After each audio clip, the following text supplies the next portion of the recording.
Assalamualaikum warahmatullahi wabarakatuh. Perkenalkan, nama saya Alfia Damayanti dari Prodi Manajemen Reguler Pagi, semester 5 Fakultas Ekonomi dan Bisnis, Universitas Al-Heriah. Saya di sini akan menjelaskan tentang aspek hukum dalam studi kelayakan bisnis yang diampu oleh Suryani ST.MT.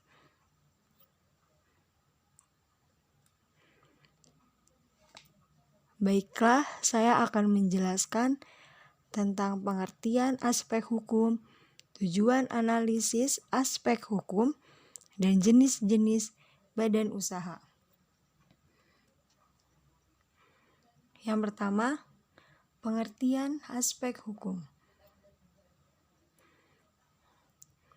Aspek hukum merupakan aspek yang pertama kali harus dikaji karena jika berdasarkan analisis aspek hukum sebuah ide bisnis tidak layak. Maksudnya, sebelum melakukan ide bisnis, kita harus yang pertama, pengertian aspek hukum.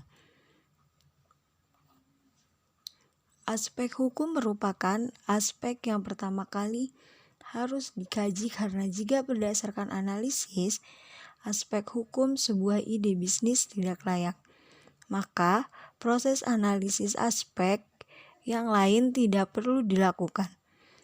Aspek hukum mengkaji ketentuan hukum yang harus dipenuhi sebelum menjalankan usaha. Yang kedua, tujuan analisis aspek hukum. Secara spesifik, analisis aspek hukum pada studi kelayakan bisnis bertujuan untuk yang pertama, menganalisis legalitas atas usaha yang akan dijalankan. Yang kedua, menganalisis ketepatan bentuk badan hukum dengan ide bisnis yang akan dilaksanakan. Yang ketiga, menganalisis kemampuan bisnis yang akan diusulkan dalam memenuhi persyaratan perizinan. Yang keempat, menganalisis jaminan-jaminan yang bisa disediakan jika bisnis akan dibiayai oleh pinjaman atau dengan pinjaman. Yang ketiga, ada jenis-jenis badan usaha. Bentuk badan usaha yang dipilih tergantung pada modal yang dibutuhkan dan jumlah pemilik. Pemilihan usaha didasarkan oleh beberapa pertimbangan sebagai berikut. Yang pertama, besarnya modal yang diperlukan untuk menjalankan bisnis. Yang kedua, tingkat kemampuan dan tanggung jawab hukum dan keuangan. Yang ketiga, bidang industri yang dijalankan. Yang keempat, persyaratan perundang-undangan yang berlaku.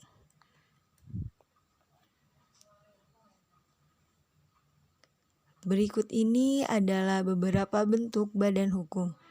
Yang pertama, perusahaan perorangan. Yang kedua, ada firma atau FA.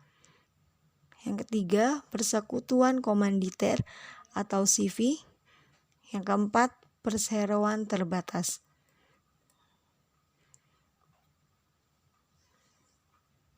Yang pertama ada perusahaan perseorangan.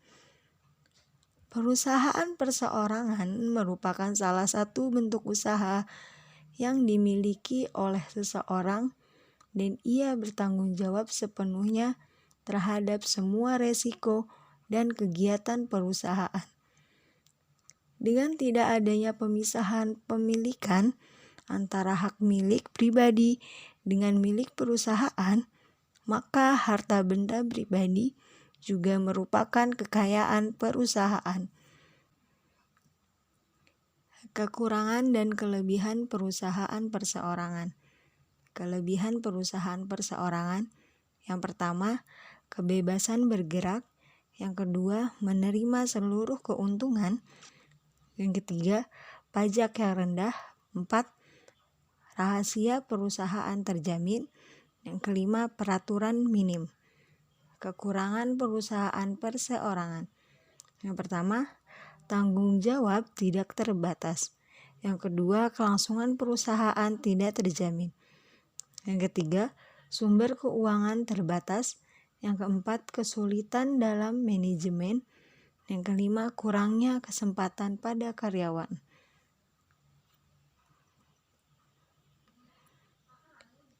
Firma atau FA. Firma adalah suatu perkumpulan yang didirikan untuk menjalankan perusahaan di bawah nama bersama dan yang mana anggota-anggotanya tidak terbatas tanggung jawabnya terhadap perikatan perseorangan dengan pihak ketiga atau molegraf. Pendirian sebuah firma dilakukan dengan membuat akta perjanjian di hadapan notaris. Kelebihan dan kekurangan firma atau FA. Kelebihan: 1. Prosedur pendirian firma mudah. Yang kedua, keputusan diambil bersama. 3. Memiliki status hukum yang jelas. 4. Adanya pembagian kerja menurut keahlian masing-masing. Kekurangan firma atau FA. 1. Adanya tanggung jawab tak terbatas. 2. Kontinuitas firma kurang terjamin. Yang ketiga, kurangnya kecakapan salah satu anggota menimbulkan kerugian. Yang keempat, rawan konflik internal. Persekutuan komanditer atau CV. Perseroan komanditer adalah suatu perseroan yang dibentuk antara satu orang atau beberapa orang persero yang secara tanggung-menanggung bertanggung jawab untuk seluruhnya pada suatu pihak atau pada satu pihak, dan satu orang atau lebih sebagai pelepas uang pada pihak lain. Tujuan pendirian perseroan komanditer adalah untuk memberikan peluang bagi perseorangan untuk ikut menanamkan modalnya dengan tanggung jawab terbatas.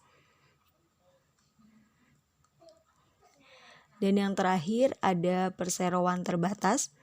Berdasarkan Undang-Undang Nomor 40 Tahun 2007 dalam Pasal 1, perseroan terbatas yang selanjutnya disebut perseroan adalah badan hukum yang merupakan persekutuan modal didirikan berdasarkan perjanjian, melakukan kegiatan usaha dengan modal dasar yang seluruhnya terbagi dalam saham dan memenuhi persyaratan yang ditetapkan dalam undang-undang ini serta peraturan pelaksanaannya. Pemakaian nama perusahaan untuk badan hukum perseroan terbatas harus mendapatkan persetujuan terlebih dahulu dari menteri untuk bisa digunakan. Nama perseroan didahului dengan frase perseroan terbatas atau disingkat PT. Khusus untuk perseroan terbuka, selain didahului nama PT, di belakangnya nama perseroan juga ditambah singkatan TBK.